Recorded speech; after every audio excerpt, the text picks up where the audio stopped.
Hello everyone, welcome to our YouTube channel. In today's video, we are going to do Class 9 English poem number 1, The Road Not Taken. इस poem को लिखा है Robert Frost ने और इस poem में उन्होंने जो रोड वर्ड यूज़ किया है that road symbolises our life. ये जो पूरी पोएम उन्होंने लिखी है वो मेकिंग चॉइसेस के बारे में लिखी है कि किस तरह से चॉइसेस हमें करने चाहिए, बहुत ही वाइजली हमें किसी भी चीज़ को चूज़ करना चाहिए। So this well known poem is about making choice बनाने के बारे में है और उन चॉइसेस के बारे में जो कि हमारा फ्यूचर और हमें शेप करती हैं। रॉबर्ट फ्रॉस्ट जो है एक अमेरिकन पोएट है, काफ़ी सिंपली लिखते हैं पर बहुत ही अच्छे बातें लिखते हैं और जो भी ये लिखते हैं उनका टॉपिक बेसिकली हमारे कॉमन और ऑर्डिनरी एक्सपीरियंसेस होते हैं। So let's start with the first stanza.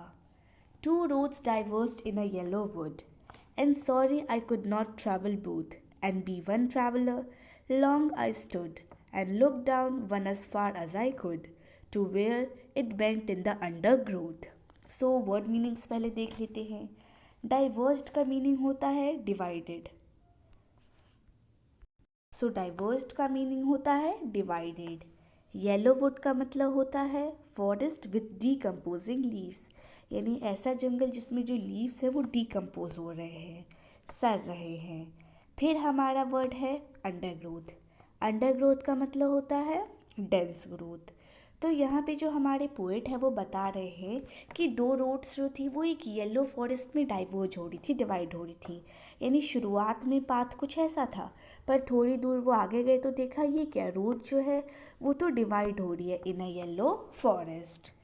And sorry I could not travel both, यानी यहाँ पे पोएट बता रहे हैं कि वो वहाँ पे सॉरी फील कर रहे हैं, वो अपनी सॉरी फीलिंग को हमसे शेयर कर रहे हैं कि वो ट्रैवलर एक है, ही इज़ वन ट्रैवलर। अब एक ट्रैवलर है तो वो दोनों पाथ पे ट्रैवल नहीं कर सकते हैं, इसीलिए उन्होंने सोचा कि जब मैं इकलौता ट्रैवलर हूँ तो फिर मैं थोड़ी देर खड़ा होता हूँ, सोचता हूँ कि मुझे कौन सा रूट जो है चूज़ करना चाहिए। And look down one as far as I could to where it bent in the underground, यानी पोइट जो है वो बहुत ही अंदर तक देखते हैं कि रोड कहाँ तक जा रही है। तो उन्होंने देखा कि कुछ दूर तक तो रोड का पाथ दिख रहा है पर लास्ट में वहाँ पे अंडर ग्रोथ है, यानी डेंस ग्रोथ है, यहाँ पे घने घने जंगल है जिसकी वजह से वो ये नहीं जानते कि अगर वो इस पाथ पे गए या इस पाथ पे गए तो रिजल्ट क्या होगा।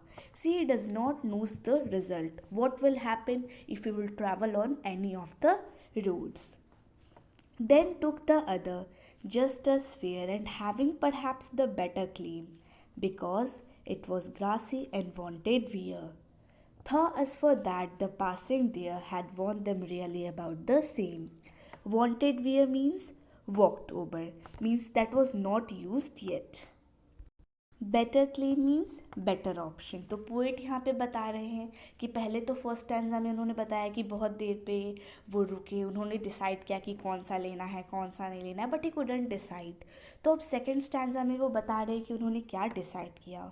उन्होंने जो है दूसरे रोड को चुना क्योंकि उन्हें लगा कि ये रोड जो है that would be better for me, ये जो है मुझे ज़्यादा ब्राइट फ्यूचर तक ले जाएगा। और वो ऐसा भी कह रहे थे कि इस रोड पे मेरा बेटर क्लेम है, यानी इस पे मेरा ज़्यादा अधिकार है and that is the best option for him.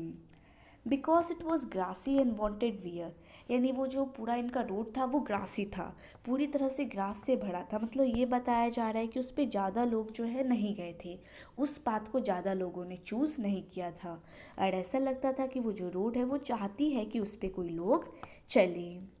Though as for that the passing there had warned them really about the same, यानी वहाँ से जब वो पास कर रहे थे so he saw that कि जब उन्होंने उस रूट को चुना ये सोच के कि वो ग्रासी है, पर जब वो अंदर गए तो देखा अरे क्या, जितना ग्रासी वो सेकेंड रोड था उतना ही ग्रासी ये रोड है। यानी शुरुआत देख के उन्होंने चॉइस बनाया that was not the right, जो रिज़ल्ट उन्हें यहाँ पे मिला है वही रिज़ल्ट उन्हें यहाँ पे भी मिल रहा है, ये बात उन्होंने बताई है। And both that morning equally lay in leaves, no step had trodden black. Oh, I kept the first for another day, yet knowing how way leads to one another way, I doubted if I should ever come back. Trodden मतलब होता है walk over. तो यहाँ पे जो poet है वो बता रहे हैं कि मॉर्निंग में अपना एक्सपीरियंस शेयर कर रहे हैं कि वहाँ पे उन्होंने देखा कि जो लीव्स थी उनमें कोई भी स्टेप ब्लैक नहीं हुए, मतलब जो भी कदम थे, कोई भी वॉक ओवर जो पीपल के स्टेप्स हैं वो ब्लैक नहीं हुए हैं।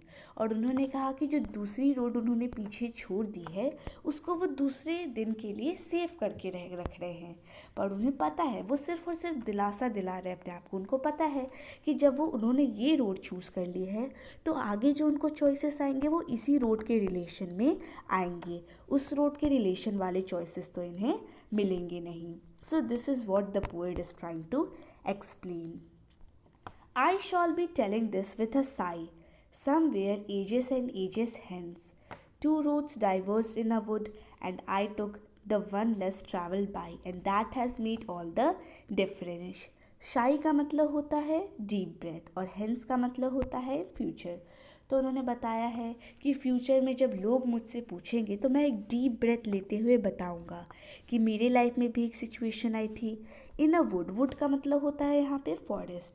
तो एक फॉरेस्ट में उन्होंने देखा कि दो रोड्स डाइवर्ज हो रही है और वहाँ पे उन्होंने लेस ट्रैवल्ड रूट को चूज़ किया। और उस लेस ट्रैवल्ड रूट को चूज़ करने की वजह से जो भी उनके लाइफ में डिफरेंसेस आए हैं वो उस लेस ट्रैवल्ड जो रोड थी उसको चूज़ करने की वजह से आए हैं। सो ऑल द डिफरेंसेस जो भी उनकी लाइफ में आए हैं that has been cause by the less travelled road. So this poem is written by Robert Frost. So in this poem we can say that the poet says that path that we don't choose in our life is the road not taken। यानी जो रास्ता हम जिंदगी में नहीं चुनते हैं वही है हमारा रोड नॉट टेकन। यहाँ पे उन्होंने अपनी लाइफ का एक सिचुएशन देते हुए बताया है कि किस तरह वो कंफ्यूज थे कि किस रास्ते को उन्हें चुनना चाहिए। So this was our poem. Now let's come to the glossary section. Glossary में हमारे 4 ही वर्ड्स हैं। पहला वर्ड है diverge, mean separated and took a different direction, यानी एकदम अलग हो जाना और एकदम अलग ही डायरेक्शन में चले जाना। फिर है अंडरग्रोथ। अंडरग्रोथ का मतलब होता है dense growth of plants and bushes, जहाँ पे बहुत सारे पेड़ पौधे हों। फिर है wanted wear, that means had not been use, जिसको अब तक यूज़ नहीं किया गया है। और हेंस का मतलब होता है in the future. So here our chapter has been finished. Wish you like the video. Thanks for watching the video. Thank you.